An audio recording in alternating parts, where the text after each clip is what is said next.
Hello and welcome to another episode of the Necromundown, continuing after a bit of a hiatus with our gang tactics series, tier lists. This time we're removing our clothes, injecting ourselves with drugs, and growing long hair because it's time for Escher. Oh, that's not your, normal Saturday? No. Oh. No. Well, I'm not allowed to take my clothes off. that's... by court order. Oh!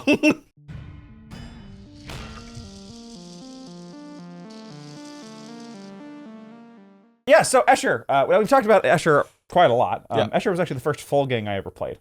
Gotcha. After, not counting Outcasts in my disastrous first attempt to start Necromunda by playing Outcasts. Don't do that. Check out our video on who you should start playing Necromunda with. Spoiler, it's not Outcasts. It's not Outcasts. Escher's pretty high on the list. Escher was pretty high up there because they're very good at a lot of things. Mm-hmm. And their tactics are, well, let's get into it. First, we have a new strain. Play immediately before rolling to wound with a gas weapon. Add 2 to the result of the dice roll when determining whether the target succumbs to the gas. So remember, the way gas weapons work is they ignore armor, and they ignore how many wounds the opponent has. They just, if you hit with a gas weapon, you roll. You don't make a wound roll. Yeah. You just wound against their toughness, and it has to be equal to. Yeah, you're basically making a toughness check. Right. So the higher toughness they are, the harder it is to wound. Right. No, it's a reverse toughness check then. Yeah. Anyway. Yeah, I mean, well, the higher the toughness is, the harder it is to wound. Yeah, That's the point. Yeah. This is a way to add +2 to that roll. Yes. This is not the only way to add +2 to the roll, because the real way to do it is there is one of the toxins that you can put into your gas weapons may give you that initial +2, or that might only be toxin weapons. I know it's on the needle rifle. Yeah. This is great for if you need your gas weapon to wound. It's great against high toughness models, because gas weapons do not do great against toughness 5 and 6. Yeah, no, they're not. Or even toughness 4, right? Yeah, then it's a 50-50, but Right. obviously you'd like that better especially for some of your one-shot chems. Yeah. That is the thing. This is not a bad card if you are using something if you're using a gas weapon, of which there are 2. Is there only 2? There's not very many, even in Escher. There's the chem thrower. Yep, which is the one that I know I hate. The nightshade chem thrower. And then there's gas grenades. Okay. There's not a lot of other gas stuff out there. There are others. I know there's others I'm missing. I mean, the chem thrower is amazing. It's, yes. in my opinion, one of the best weapons in that book. It is once you start putting points into upgrading it. Oh, yeah. Once it's you start expensive. putting stuff into that gas to make it deadly. This can make that even better. Yes. It's situational. Yeah, you'd have to be really leaning into the gas. Well, here's the thing, not necessarily, because you've only got one of these. This is only good for one gas attack in the entire game. Yes, but think about it. You have one gas guy, and your opponent snipes him out. Yeah. This does literally nothing. Don't get sniped out. Oh, okay. Just don't be bad. Yeah, just play better. Yeah, situationable, but good in the situation that it is useful in. High C, low B? I think high C. High C. Starting off on a strong note of it's pretty good. Yeah. If you have a gas weapon that you are really wanting to do stuff, this is good, but it's only for one gas shot. So it's I'm going to make this one count. Yeah, so question. What happens if you hit with the chem thrower and it hits multiple enemies? It says add 2 to the result. Plays immediately before rolling to wound with a gas weapon. So you only get to play it once because it's before rolling. So even if you hit 2 things, you can only roll it on one of them. Yeah, definitely deserves to be in C. Right. That's kind of nebulous, I guess, but it just says before you roll to wound. Yeah. Not before you. And the target succumbs to the gas. Right. Yeah. All right. So yeah, C. Starting off on a mediocre note. Yeah. Not so easy. Play at the start of any round after the opposing gang has bottled out. So, okay, we're starting very niche here. When making nerve tests for opposing fighters to see if they flee, subtract 2 from the result if they are within 3 inches of a fighter from this gang. So, if your opponent has bottled and they decided not to just leave, because that's almost always what happens when I bottle. It's basically, okay, game's over, bye. Yeah. This is, they've bottled, but they're trying to stay and fight. And they're within 3 inches of your fighters. Which Escher does have a melee component. And they're fast. Then you can make it harder. -2 to the nerve check to flee. So, okay.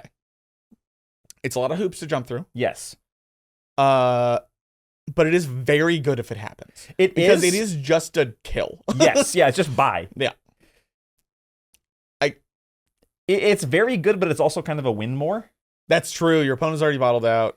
Which now sometimes there are times when you both bottle. True. I still think this is only C.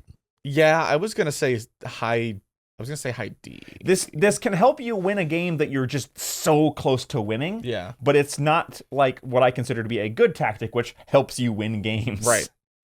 It's either a low B or another high C. Is it better than a new strain? Would you rather take this or a new strain? I'd rather take a new strain. Same. So I think it goes right behind a new strain. Next one is put them down. Play at the end of any action phase.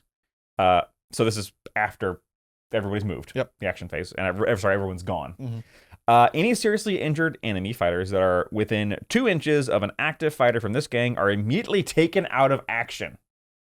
Damn. So again, that's kind of another win more. It is another win more. But it's kind of like a free coup de grace? It is. So here's my problem with it. Okay. In what universe are you within 2 inches of somebody that you got them down and didn't just coup de grace them? That's a good That point. does happen. Like, does that's happen. not completely unknowable. Generally, if you're within 2 inches of somebody and they were put down, it's because you charged them and punched the heck out of them. But there are times when that isn't the case. Maybe because they charged you and you're like, haha. Yeah. You counterattack them back. I mean, you could within 2 inches means you could use a versatile weapon, not be within an inch. Because a coup de grace has to be within an inch. Yeah. I think this is better than it seems at first glance. I agree. Largely because it's not just one person. That being said, in what universe do you have multiple people down and none of them got coup de grace and they're all within 2 inches of a fighter? Now, they can't all be within 2 inches of the same fighter. That's true. So if you had one person who just... You gas weaponed 3 dudes and they're all down. You also, if you have this card, you could play the round with that in mind. That is true. Like, okay, I'm gonna... Like, you can take someone down and then right at the end, like, run over to him. Why did you move a juvie within 2 inches? You'll see. I think this is a B. I agree. I like a B. It's not... It is situational in that it won't come up a lot, but when it comes up, it is a really, really, really strong. And someone down is not out, right? Yes. Especially nowadays where when you roll, serious injury, like you do bleed out eventually, but if someone's nearby. Yeah. It is worth noting that the other thing that this circumvents is things like dogs that stop you from getting coup de grace. Ooh, good point. Having something within an inch to stop you. Uh-huh. Oh, I like that. Up next is side by side. Play instead of activating a fighter. Which I always like that. Because it lets you pad activations. That's true. It does let you pad activations.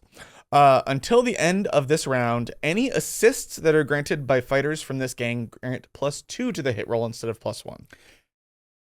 That I don't like. Like, that, the fact that you do this instead of activating a fighter. Yeah, so it's like, ooh, you watch out. My next activation is going to be pretty good. Go. I mean, getting a +2 to hit is great. Yeah.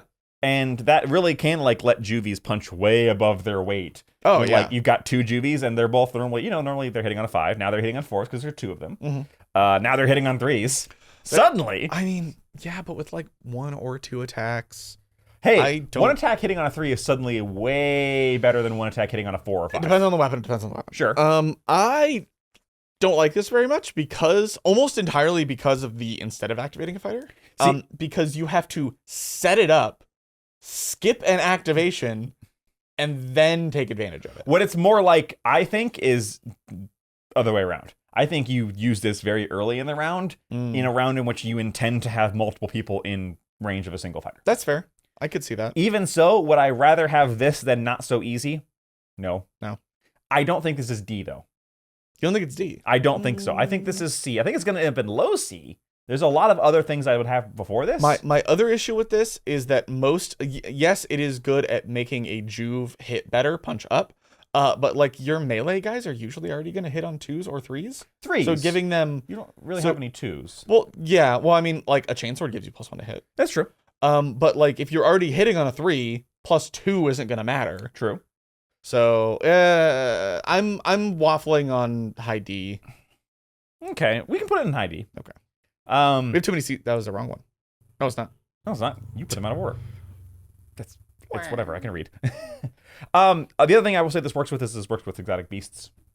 Oh, that's true. That's for me why it would go in C. Okay. I could see that. Low C. Yeah, low C. Because it works they, with exotic beasts. especially since one of the beasts you can take is like really cheap and you can have 3 of them. Fear cats are not bad. Yeah.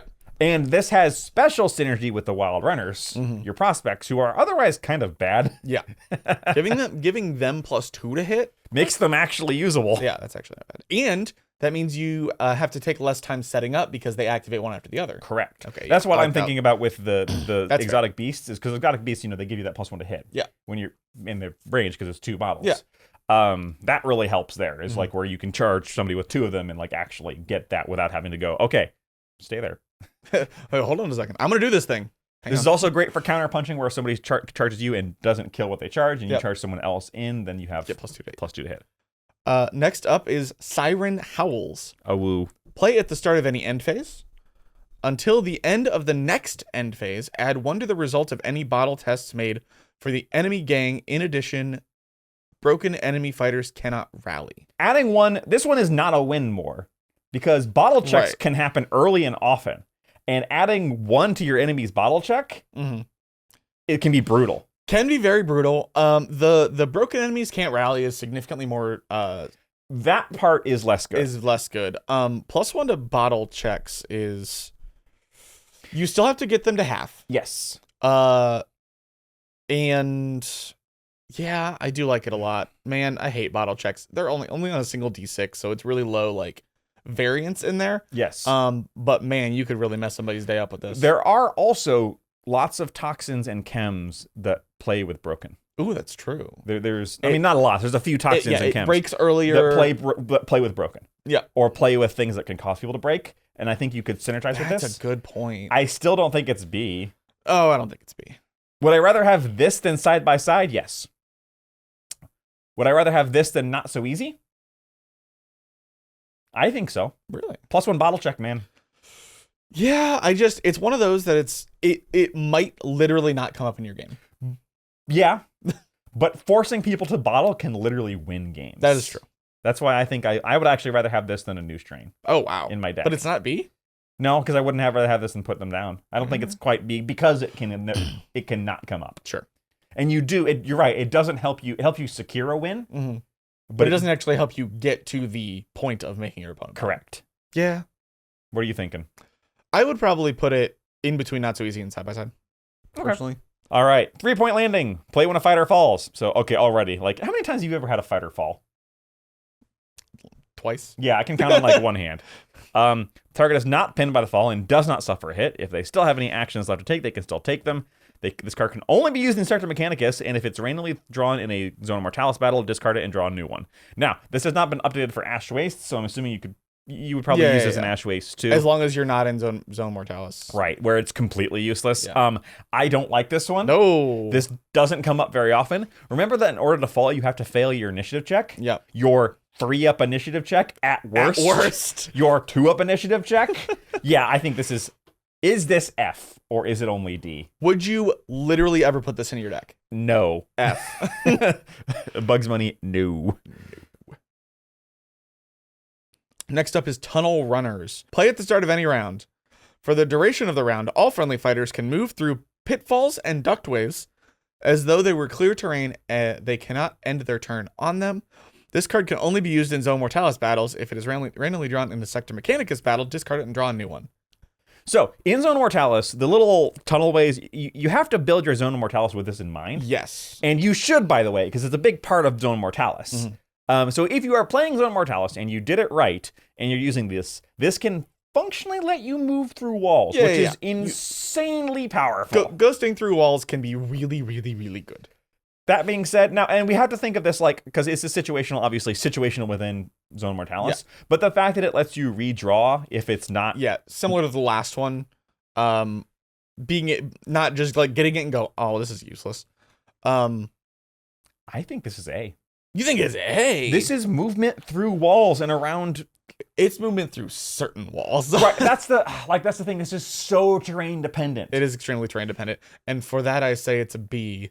Okay, is it better than put them down? I think it is because movement wins games. I think it is. Yeah, I say high B. Okay, I can see high B because you do have to.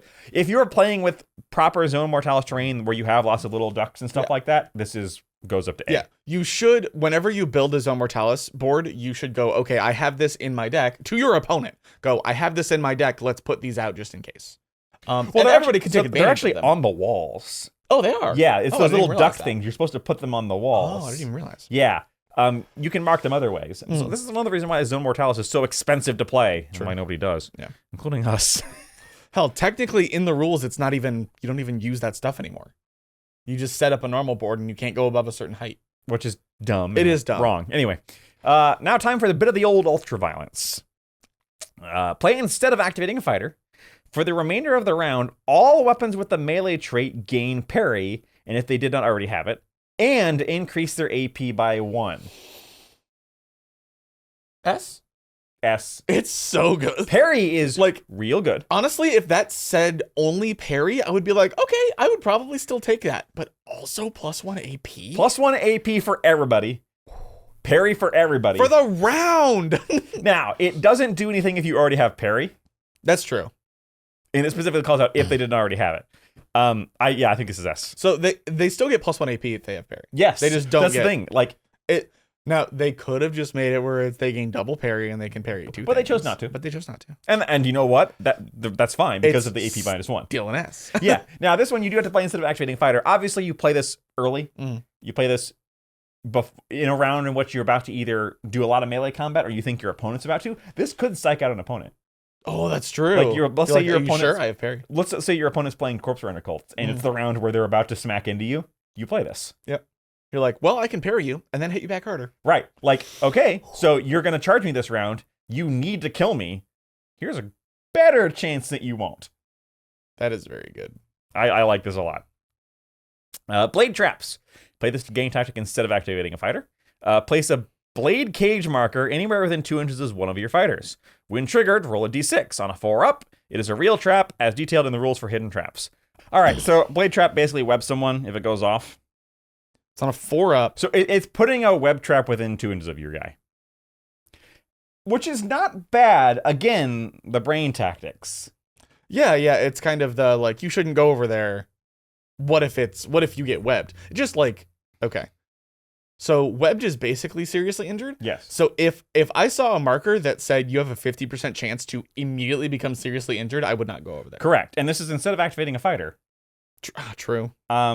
So they're doing more tricks in these tactics than I want. Yeah. I wanted this to be more straightforward. So would you rather have this than a new strain? I would for the mind games. Yeah, probably. Would you rather have this more than put them down? No. So high C or low B? Boop, boop, boop. Where would you want it? Boop. High C. Okay. Because it only goes off half the time. That's true. It's still a mind game, but when the opponent decides to run into it, it could just do nothing. Right. Up next, Chemical Rain. Rain, not rain. Play this gang tactic when activating a fighter. When activating, not instead of activating. For once. The active fighter can choose to apply a single Chem Alchemy effect to one of their weapons that has either the gas or toxin trait. That can be really good. Yeah. Some of those one of those is just make someone insane. I mean, a lot of them are very, very strong, and just being able to pick one. Right. I think that might be S too. Yeah. It's either A or S. That one's really good. It's only for one shot. It is only for one shot, but being able to, first of all, you don't have to pay for it, right? Because the downside of all these chems is you got to pay for them every time you shoot them. And being able to pick who has it and when, I think that's really strong. I say high A. Okay. I'm okay with that. Alrighty, Dance of Death. Play this gang tactic at the start of the action phase. For the duration of the round, all friendly Escher fighters gain the acrobatic skill. Acrobatic is the one that lets you ignore other enemy fighters for moving and charging. I mean, it stops your opponent from blocking you. It stops your... Yeah, but in a skirmish game, blocking is a lot less useful. It is until it isn't. Yeah. It is, again, way more useful in Zone Mortalis. Yes. That being said, it gives it to all of them for the whole turn. Would you rather have this than blade traps? No. A new strain? No. Not so easy? No. No. Siren Howls? Yeah, I think that's where it goes. Yeah. It's not great. It's not terrible. No, it's not. Speaking of not great, Death and the Maiden. Basically, you play this tactic when one of your fighters suffers a memorable death result. So they have to get D66'd. Then, on top of that, you roll 2d6, and the result has to be equal to or lower than the fighter's toughness characteristic, which is 3 for everyone who's not already a Death Maiden. It can't be a Death Maiden already. Actually, it doesn't say that it can't be a Death Maiden already, which is kind of funny. That's true. So if you roll basically 3 or lower on 2d6, or I guess maybe if they got a bunch of toughness upgrades, it could be higher. Then they are basically replaced by a Death Maiden. I'm gonna come in here. There we go. Yeah. So the what kills this is the fact that you have to put it in your. You have to get it in a game where something that you care about suffers a memorable death, and then you have to roll a 3 or less on 2 dice. Correct. Or this does nothing. It is F. It is the F'est of F tier. That's awful. Amazing thematically. I believe this isn't even the only way for someone to become a Death Maiden. No. I think they just have a built-in thing to, like, when one of your champions dies, they can become a Death Maiden. But, like, this is bad. Why do you have to be a memorable death? That's what gets me is like they has to be a memorable. Well, because that's the only. It's the only way to kill someone. I understand. Yeah. But like, just the 1 in 36 chance to roll the D66 just makes that, even if it was guaranteed. Right. No, it still would be F. It would still be F. This is F unless you don't have to put it in your deck. Yeah. This is a good gang upgrade you can buy. This would be a good gang special house rule. Yeah. Or sorry, a house mechanic, not even a house rule. Or maybe this would be a fun house rule. Yeah. I would say, and everybody in Escher, you could do this. Like, okay, if a champion or a leader dies, because we're not putting a juvie into the Death Maiden machine. No. They're not worth it. Yeah, this is awful. That's terrible. I didn't even know that one existed. That's bad. That's anyway, the reason you didn't know that one existed. Next up is Free Fall. And I'm free. Ballin'. Play this gang tactic at the start of the battle after both sides have been deployed before the first round. Don't forget. For the duration of the game, fighters in your crew have the catfall skill. So catfall is the one where you basically, it makes it way easier to, Yeah, when it's the tactic earlier that you don't take fall damage. Basically. But for everyone the whole game. Yeah. This is better than that. It's better than that. It's still which is also in F, by the way. I'm going to put this in high D because if you are playing normal tactics where you get to pick all your tactics every time, there are certain map setups where you can go, ooh, it'd be really good to take final falling damage here. That is the only time you would take that. You don't put it in your deck to randomly draw and potentially never have it happen. Correct. I put this as D. Yeah. Next is Gift of the Matron. Play this gang tactic when activating a fighter. The fighter can choose to apply a single Chem Alchemy Stim effect to themselves. So that's good. What's not is your spelling. What did I do? Gifts of the Mountain. So Gifts of the Matron, not Mountain. Very sorry. Gifts of the Mountain. There's that wasn't even autocorrect. I just put the wrong word. It's your inner dwarf player. Fighting to break 3, Mitchell. Transform into Kevin. Just get shorter. And angrier. So that's impossible. Gifts of the Matron. This is pretty good. It's pretty good. It's very much like the which one was it? Chemical Rain? Yeah.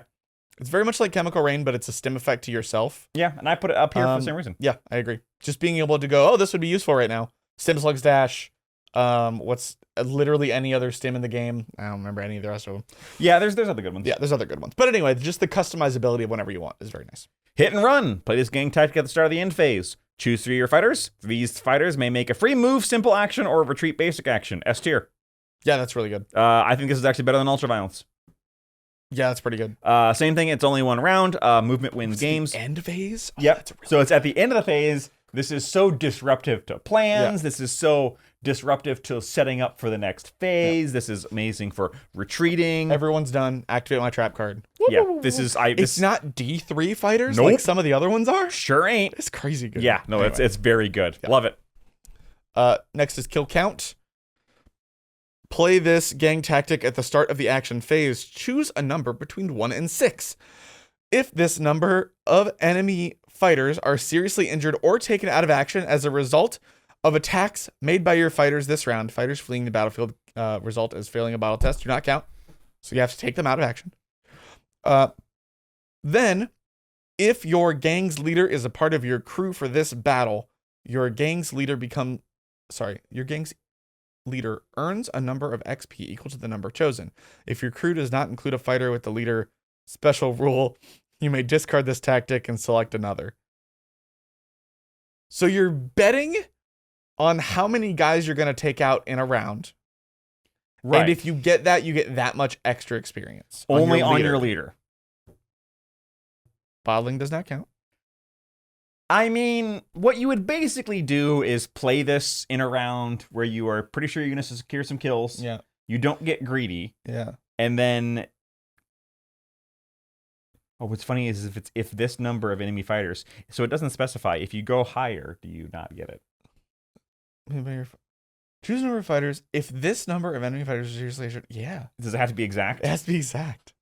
That's really well, not necessarily, because if you bet 4 and 5 people were seriously injured or killed, then 4 people were still seriously injured or killed. That's true. If this number of enemy fighters, so what it basically means is if at least that number. But it doesn't say that. It doesn't and say I that. could see how you could interpret it the other way too. Which I did the first time I read it. I would say that rules as written.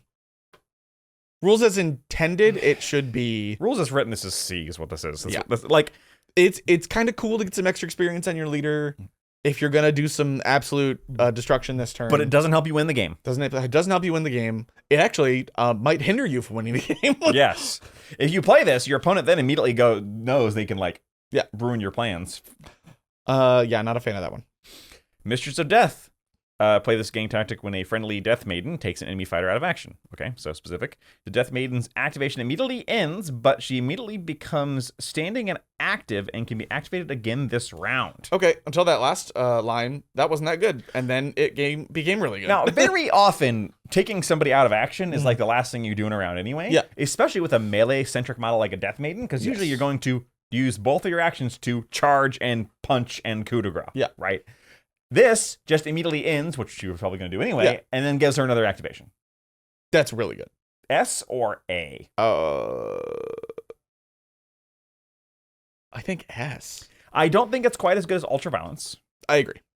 Ultraviolence being like a pure buff to everything in your whole army. But it's pretty darn good. It's another activation. Now, it is a telegraphed activation, but like... I know Death Maidens. They're terrifying. The fact that you don't have to play this until after they take an enemy fighter out of action true. is what makes this S. If it was a B, or if it was a... Where you had to like preempt it. If you had to call your shot, different story. It'd be much worse. But you go like, hey, I killed something. I get to go again. Boop. And they're like, what? Yeah. Predatory Fear. Play this game tactic at the start of the action phase. For the duration of the round, enemy fighters become subject to the Horrors in the Dark special rule. Remember what Horrors in the Dark is? It's where if you are more than, is it 6 or 8 inches? 8 inches. 8 inches from a friendly model. Actually, any model. Any model. You have to roll a dice, and there's a chance for nothing to happen at all, a chance for you to lose your activation. And a chance for you to lose one of your actions. Yeah, a chance for you to lose one of your actions, and a chance for you to also get eaten, right? Yeah, I think on a 6, you get hit. You get hit by the group. You get eaten by the group. Oh, dang. Do they have a bunch of... Is there just a bunch of S's in this one? This one's really good. This one is really good. It depends a lot. See, here's the thing. The first time you play this on someone, next game they're not letting you do this again. They're like, I know what's in your deck.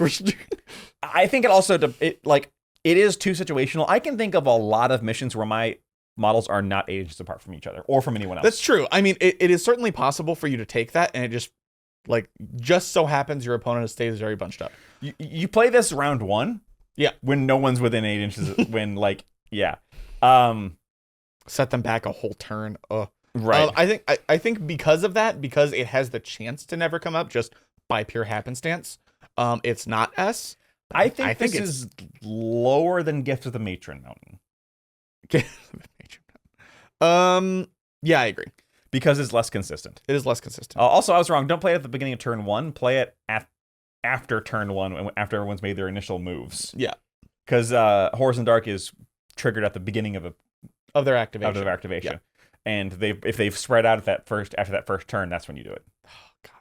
That has the ability to just be so... Someone plays this on you, they're just asking to be punched in the face. Anyway, Queen of the Hive. Play this gang tactic at the start of the action phase. For the duration of the round, enemy fighters must pass a willpower check if they wish to target a fighter in your crew with leader special rule with a shoot or fight action. If this check has failed, they may choose a different target, ignoring the fighter with the leader special rule for the purpose of target priority. If your crew does not include a fighter with leader special rule, you may discard this gang tactic and select another. So it's a corpse grinder cult mask just for your leader. For one turn. And that's not bad. It's not bad. I say this is a B, maybe an A. Yeah, it's certainly useful. It's never going to be useless. Very often your leader is one of your heavy punchers. Yeah, especially in Escher. They can be really terrifying. Yes. So you being in, again, it depends a lot on what you're fighting. Yeah. You know, if you're fighting something with great willpower, this matters a lot less. True. If you're fighting Goliath, this is hilarious. For that reason, I think this goes to the top of B. Yeah, it could also just be like I agree with that. It could also be like a force field where it's like you activate this and they're like, well, I guess I'm not going to target your leader then. That's probably what's going to happen. Yeah. So, which, I mean, makes her kind of immune for a turn, which is kind of cool. Next is Rain of Blades. Play this gang tactic when activating a fighter. The fighter can immediately make a charge double action. This charge action is free and does not count against the normal allotment of actions this activation.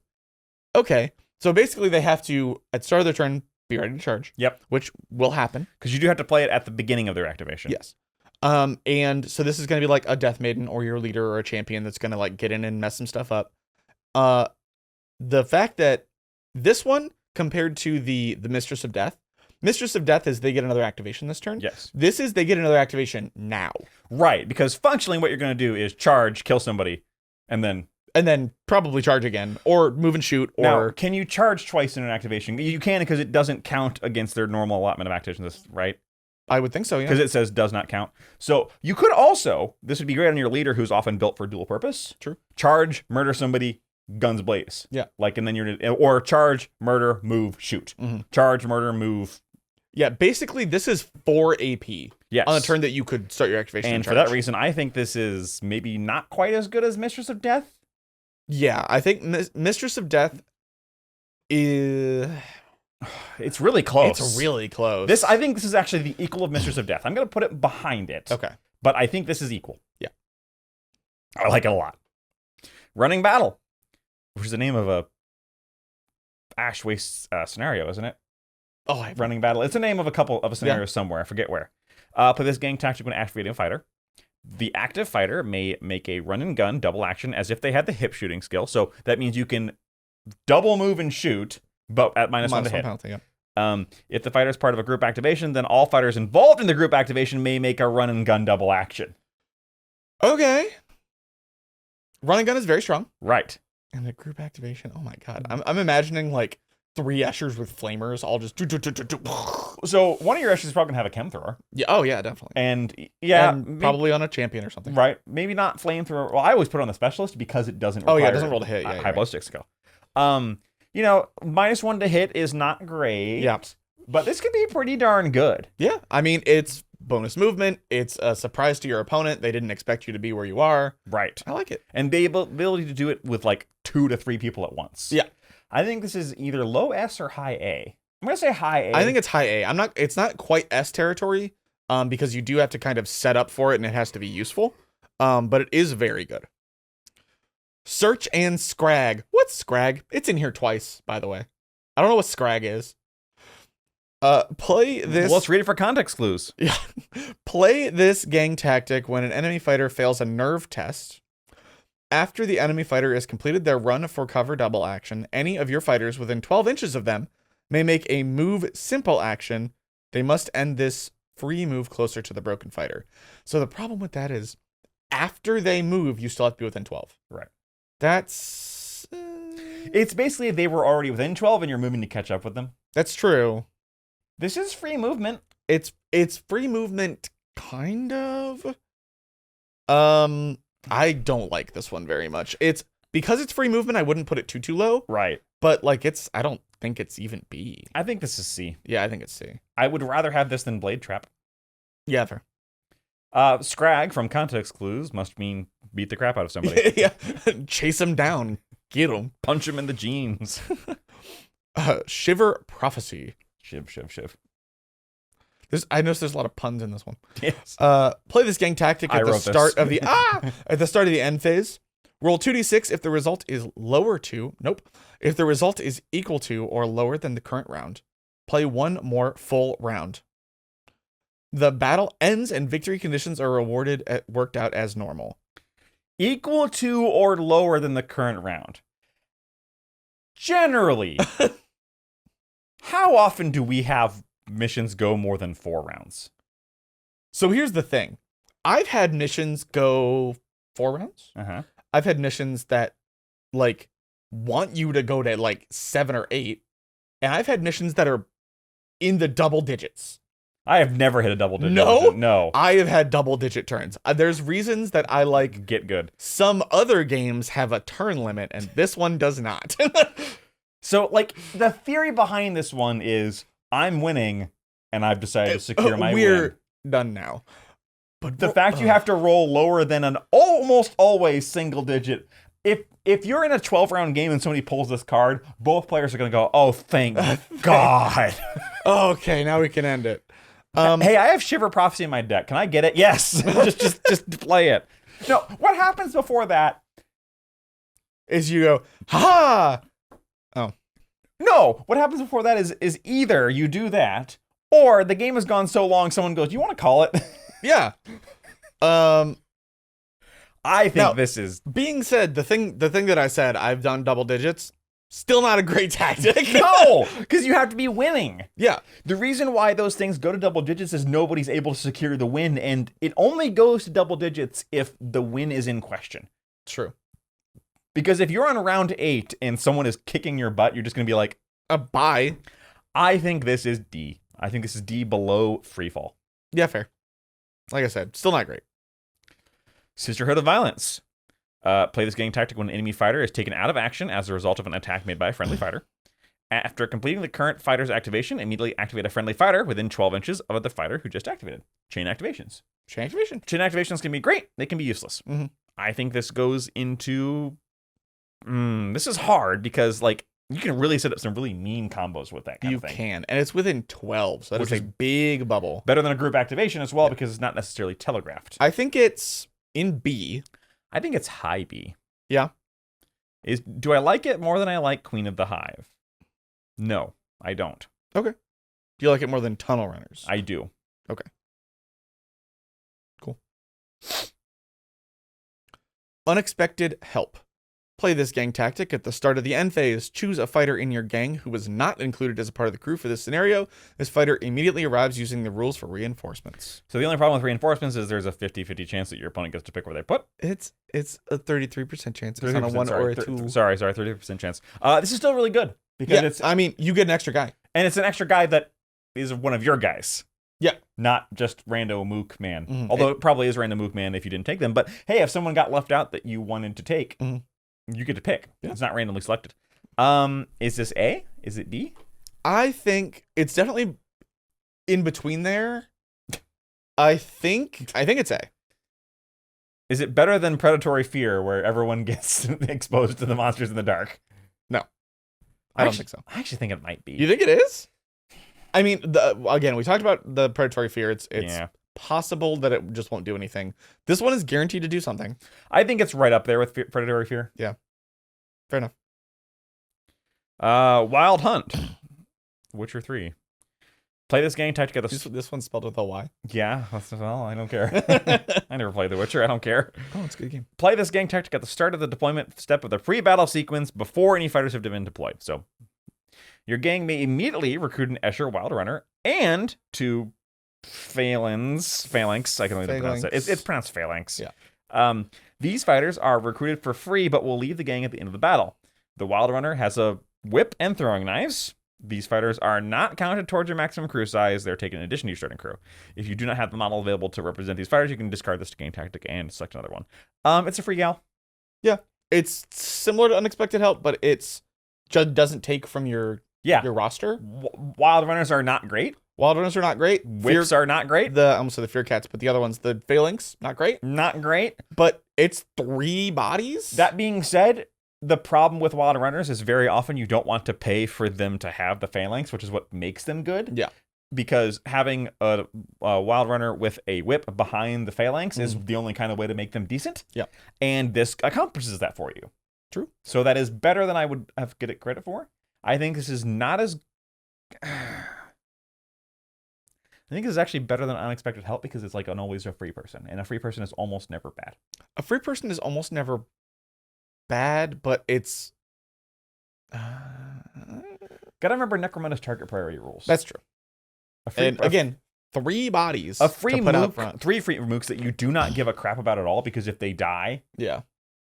Yeah, you might be right. And they're not counted as towards your maximum crew size. When I first read that, I was not thinking A, but you might be right. I think this is A. I think this is above unexpected help. I think this is actually better than the fear. What about Gifts of the Mountain Maiden? Mountain Matron. Matron, not Maiden. I think it's in between here and Chemical Rain. Okay. I really like free guys. Yeah. I really like getting people for free. Yeah. It can really turn a game because it's activation padding. It's like free bodies. It's like objectives. It's lots of things. Target priority, all that stuff. Countercharge. Pay this card when an enemy fighter makes a charge action after they move, but before they make their attacks. Pick a readied fighter from your gang. They can make a standard move, adding D3 inches to the distance they can move as though they were charging towards the enemy fighter who charged. The countercharging fighter cannot make any attacks, but they can make reaction attacks and grant assistance interference as normal. That last part kind of kills it because very, very often all you are doing is throwing another person into a meat grinder. Yeah. The thing that's going to happen here is you're going to give them -1 to hit. Yes. You might not die. Which if they were hitting on a 2, like this is good against chaff. This is good against not great charge. This is not good against a dedicated melee opponent who is probably just going to, because like if you move chaff into it, then they're probably just going to split attacks and kill both of your chaff. Yeah, I'm thinking like there's a sliding scale. Yeah, like putting this into Corpse Grinder cults or Ogren, probably not a great idea. Putting this into like maybe Orlok, like a little better. Right. Yeah, like purposefully throwing a model away. It's cool in theory. It can be good. It can be good. So, I mean, if it's situational but good, that belongs in C, right? Yeah. Where in C do you think it goes? Is it better than Search and Scrag? Yeah. No. Blade Trap. No. New Strain. No. Not so easy. I think it goes in between Not So Easy and Not Dance of Death. Okay. It's not great.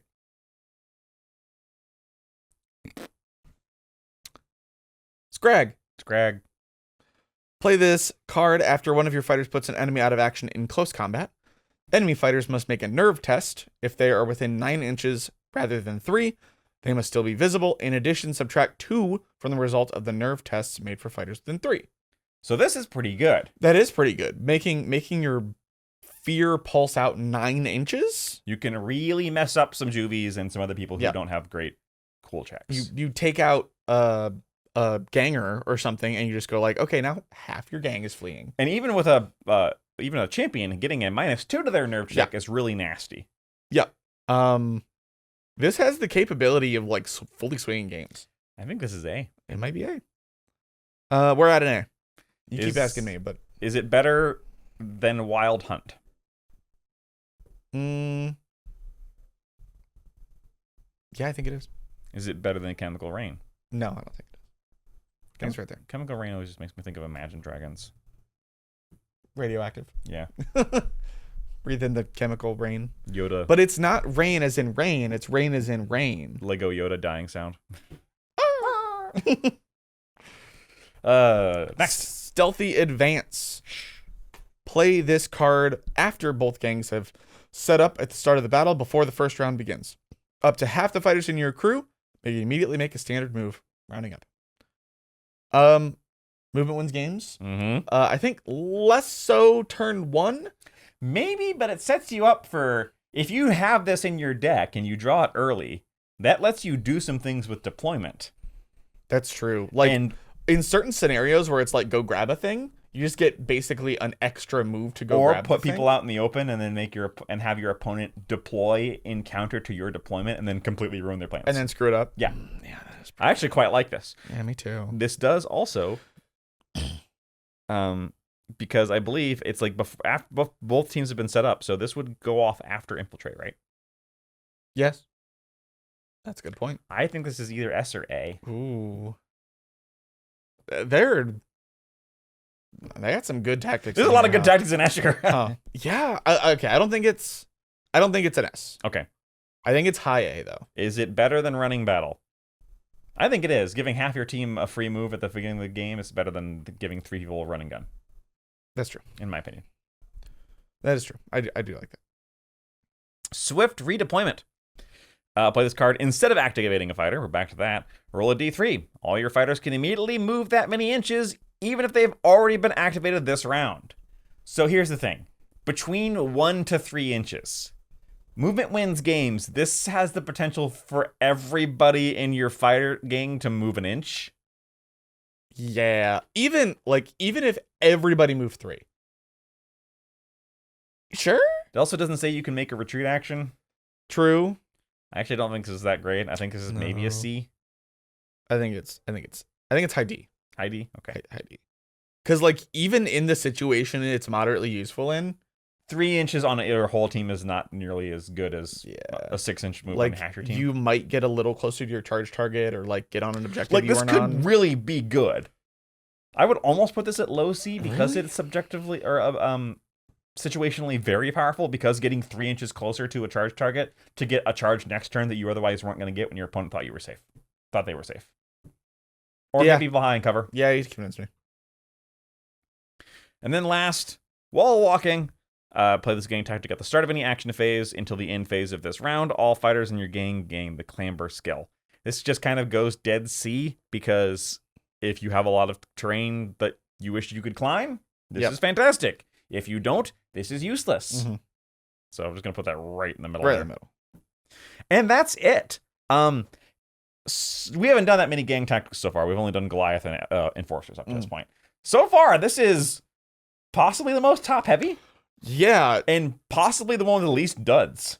Yeah, I mean, there's only a couple that are just straight up useless. Yeah. Freefall and Shiver Prophecy are, but the rest of them are legit.